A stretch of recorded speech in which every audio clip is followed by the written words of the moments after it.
សួស្តីលោកគ្រូនេះជាproject PHP e-commerce ដែលក្រុម Small Team របស់ខ្ញុំបានធ្វើមានឈ្មោះរស្មីនិងបងយើងអឺទាំងអស់នេះគឺជាអីដែលពីយើងបានធ្វើបាននេះជា admin page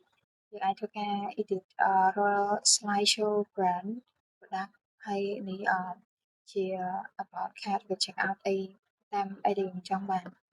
ហើយយើងក៏អាចធ្វើការ add new account នៅពេលដែលយើង log in ចូលវាអត់ទាន់មាន account ទេយើងអាច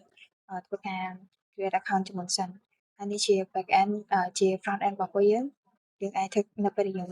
add product ចូលហើយយើងនឹង show វានៅលើនេះបន្ទាប់មកបើសិនជាយើងចង់ធ្វើការទិញអីវ៉ាន់ឬក៏អីមួយយើងអាចធ្វើការ add វាតាមអីដែលយើងចង់បានបន្ទាប់មកយើងចូលទៅ cart យើងធ្វើការ check out វាហើយតាមរយៈការ check out នេះគឺយើងនឹងអឺ scan តាមរយៈ QR យើងងាយស្រួលក្នុងការ check out តាមរយៈ Payway ហើយបើសិនជាយើងអត់